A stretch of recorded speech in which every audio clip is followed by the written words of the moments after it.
what's up? It's your boy Super Mario 1990 coming at you with a Sinners spoiler-free review. I know I'm a little late to the party, but I was at a concert last week, so I couldn't check them out, give them that, top dollar first week sales. But I came the second week. The buzz on this movie is real and it's understandable. I'm gonna get that out of the way right now. It really is a masterpiece. It really is everything that these critics are saying. Rotten Tomatoes, all them social media hyping it up, and rightfully so. It really is a great movie. I came into it, I still have not actually seen like the actual trailer. I've just seen like commercial kind of TV spots. And I looked at it and I'm like, interesting. Because they set it up as like a horror movie. And you see like this like weird kind of imagery. I was actually thinking it was something like Lovecraft Country or something like that. And it really seemed like something that Jordan Peele would do with Daniel Kaluuya. But I saw him like, okay, it's Ryan Coogler and it's Michael B. Jordan. I'm like, okay, the Fruitvale Station, Creed, Black Panther. Interesting. They doing like horror kind of film. And I had to look into it and it was talking about vampires and all. They doing a vampire movie. Interesting. It's weird because when you actually watch it, this is the thing about it. I honestly would not classify it as a horror movie. I wouldn't dumb it down and say it's a vampire movie either. Like I know it sounds weird because to basically sum it up, I'm like, this is a movie. It just has elements of horror in it. It happens to feature vampires in it. And you might think, oh, okay, yeah, a horror movie, a vampire movie, yeah, right? Not really, because even like a movie that I find it similar to, that I can compare it to, if I do that, it kind of dumbs down what Sinners is. And when I was watching it, to be honest, it did remind me from a very basic standpoint, from a very basic just concept of plot, it reminded me of a cult classic from the 90s called From Dusk Till Dawn. Only in plot and kind of like premise alone, just on a basic level, because it was about two brothers who were criminals. They were on the run. They were trying to cross the border to Mexico to do some dealings with somebody because, they were trying to get some money. What they did was they ended up kidnapping this family, and they were church-going people. Their father was a pastor. So they were like, real innocent like Christians, but they ended up kidnapping them in an RV, trying to, cross the border to Mexico. They end up holding up in this bar, and from dusk till dawn, they stayed there. Now what happened was vampires happened to come about, and they were fighting for their lives, trying to, stay alive until when the sun came up, because apparently vampires don't like that. They tend to get sunburned when the sun come out. So basically that's what From Dusk Till Dawn was. And I'm watching Sinners and I'm watching it play out, and I'm like, oh man, this is kind of similar, because it's two twin brothers, both played by Michael B. Jordan, by the way, who does a great job playing both. And they're gangsters. They gangsters. They did serve time in the war, so they used to killing people. They shoot up people. They used to doing some hustler stuff. Now, thing is about it is they grow up in Mississippi. That's where they live. That's where they grew up in. But they had some business in Chicago. They was doing some work. You don't really see that in the movie, but long story short of it is basically they stole some booze, they stole some money from two different kind of like warring organized criminal factions, and so they start warring with each other. They get off scot-free. They got booze, they got money. What they do when they go down to Mississippi, they buy up property from this old white man who ends up being like a Klan member, but they don't know that, and they don't care because they gangsters. They like, if he on some BS, we gonna pop him and his Klan buddies. We ain't worried about none of that. We got Tommy guns, we got grenades. Like we go to war. Like we fought in the war. Like we ain't scared of that. We just want this property. So they end up buying this property, and basically it's to start up a speakeasy. I believe that's what they called it back in the day when they was, they had the booze and they was playing music and people got charged, and they had prostitutes and out of there. Now one of the twin brothers is actually selling prostitutes. The other brother wasn't cool with that. He's like, I want this to be more of a classy, well, not classy, but as classy as it can be. But the other dude looking like, nah, like we can get some more money if we have some prostitutes up in here. I know some girls that can sell some things, like we gonna make more money. What you mean? So they have that little dynamic going on. But basically, in the midst of all of this, on their grand opening night, inviting people for music, dancing around, partying, playing music, some vampires happen to get involved too, and they gotta fight them off. And until the sun comes up. So I'm laughing because I'm kind of like, from a basic premise standpoint, I'm like, it's kind of like From Dusk Till Dawn, but it's such an unfair comparison because Sinners tells a story. It's actually great, and the characters that they build here, they're fully developed, they're so real, they're so authentic, they go through so much trauma, and everything is connected. And this movie is set back in the 1930s, so it's southern, it's in Mississippi, so there's a lot of story and history behind that, and they bring that up in this movie. Like, it's not just in a different time period for no reason. It actually carries the culture, it actually carries relevance, it actually carries music, so it carries different prejudices from different races, from different cultures. You know, they throw around racial slurs, cuss words. Everyone has that country Mississippi Southern voice. Everyone has like they have the culture, the accent, they have the dialogue, everything down packed, the attitudes, like everything in here is just real and authentic. And even the characters, they have their stories. Every character is rich. They bring something interesting and new to the table. They bring something real to the table. You know, they're not just there just to be there, you know, and there are veteran actors in here too who do a great job, like Omar Benson, Delroy Lindo, who, you know, may not be like a Denzel or a Sam Jackson, but I've seen him in so many different movies and TV shows, and he always brings a charismatic presence. Like, you know, he's there to do the role. He understands the assignment, and he always brings something to the table, and he always gets it done. And even in this film, like, he's showing some range in here, because when you see him in the first scene, you think he's just this, you know, he can play music, so he's talented, but he a drunk, you know, he does his shows, he gets his money, he spends it on booze, and he gets drunk, and he just be sitting on corners all day, and you think ain't really nothing much to him. He just, you know, an old drunk that just like to crack jokes. But when you really get to know him, when he has a scene or two where he tells stories of things that he's been through, things that he's seen, things that he's witnessed, things that he's been a victim to, you fully understand, oh, he's just not a drunk just to be a drunk. He's just not cracking jokes just to crack jokes. He has some intense trauma that he's been going through, that, like, he's actually seen some stuff. He's actually been through some stuff, and these are his coping mechanisms. And there's just a lot of different characters that just, they have their own stories. They're so real. You know, Haley Steinfeld, you know, this white chick who, you know, loves some brothers. She likes some brown sugar, and that can get a lot of people in trouble. Like, you know, some brothers be trying to avoid her because they like her, girl, you can't be coming around us brothers like this, and, you know, we're like one of your white mans, you know, care about us. They know you the sneaky link, and we mess around and we get lynched, because this is the 1930s. This is Jim Crow, you know, this is prohibition. This is back in a whole nother time period. It's not like right now, like, you know, black man can get him a white woman, ain't nobody complaining, ain't nobody tripping.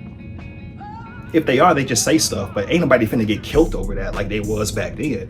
So it's just so much real, authentic stuff here. And, you know, it may come with a trigger warning for, you know, this generation, because I'm from the 90s, so I'm like, I love it. Like, I'm used to seeing real movies that are just really unrestricted and they really go there. And this is one of those movies. It's refreshing to see that in 2025, because everything is just kind of so dumbed down. And I don't be liking that. Like, I like for a story to really go there. You know, I don't want it to lack inclusion. This doesn't do that.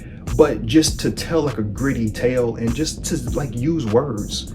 Like, you know, it's like, this is from 1930s. People was racist back then. Let's not make it like that wasn't a thing. You know what I mean? Like, when you hear the racial slurs going around from all parties, like, you got blacks, you got whites, you got Indians in this movie. Like, you have different cultures and different races. And there was a lot of different prejudices going on amongst all people. That's just how it was at that time. And so it's fully represented in that film, and everything is just, like I say, it's authentic and it's gritty and it's there, and I appreciated it. I liked it, and that's what really helped make this movie. And when you watch it, it's just, you forget that you're going into a horror movie. Like, it tells so much of a great story. It just provides so much richness within the world and the characters built and created in it.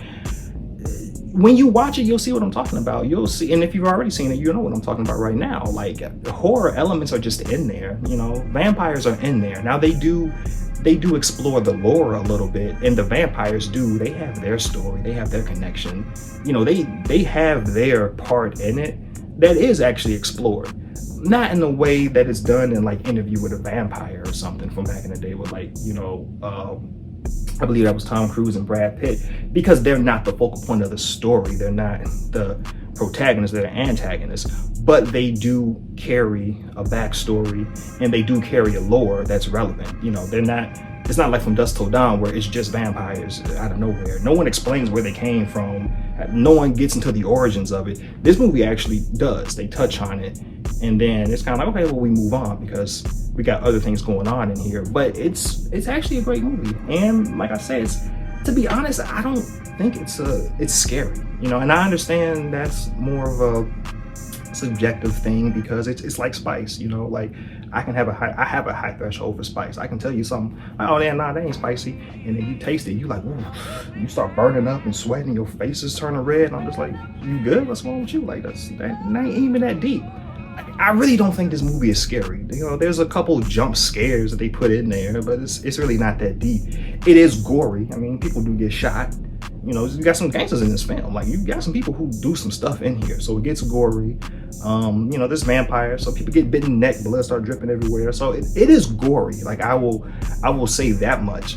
It's not the most gory film I've ever seen, but if you are a bit squeamish with blood, there might be some scenes here that you just might be like, ooh, you might turn away from it. Oof. Like, ooh, when they go deep into the neck and the blood start trickling down, like you see that stuff. You do see that here.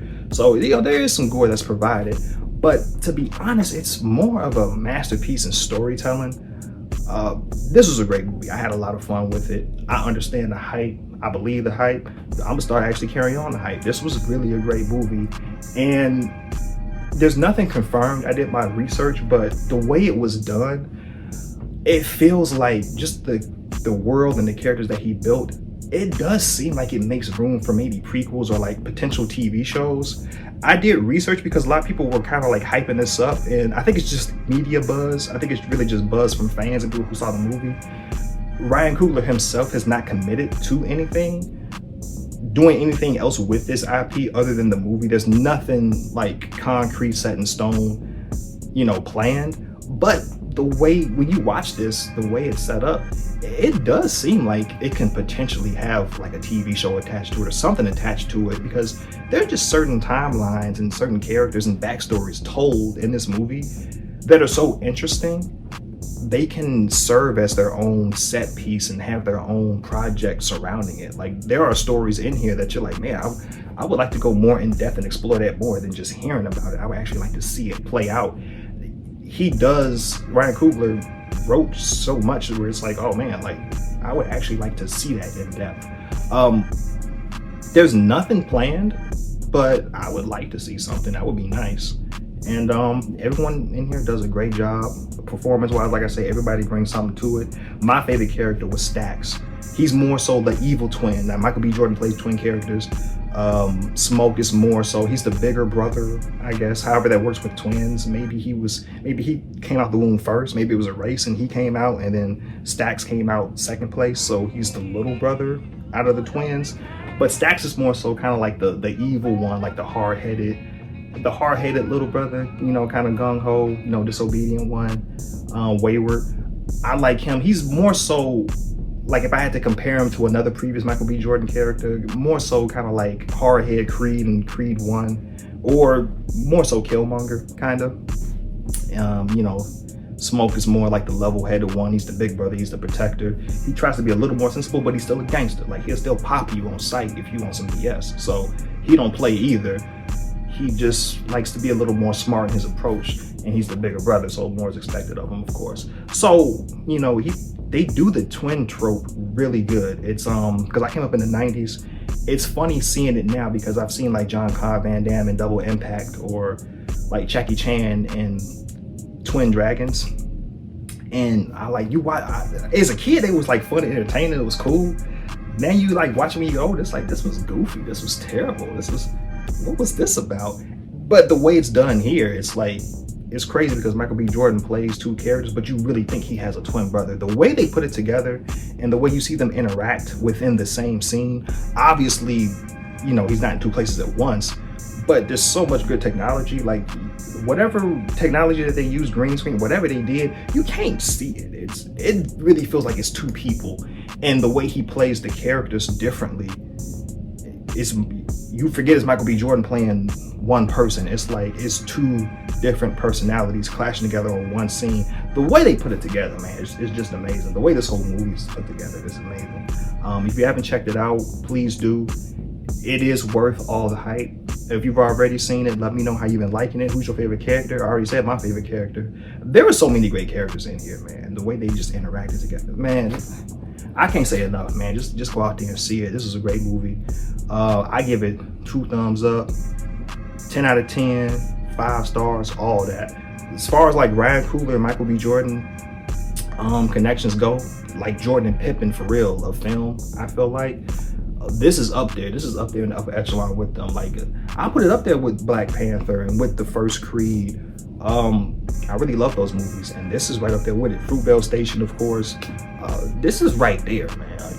If you like those films, you'll like this one too. You know, it's really like the same rich DNA that they create with just storytelling, characters, authenticity. You still get that here. Don't let like all the vampire and horror stuff fool you. It's really just there for decoration, to be honest. It's really a story set in the 1930s. It includes a lot of racial tensions and just all the stuff that was around back then during the Prohibition era, Jim Crow era, you know, all the race relationships. All that stuff is there, and it just makes for a great story. Gritty, authentic, real. It was fine. This was Super Mario 1990. I'm out. Peace in.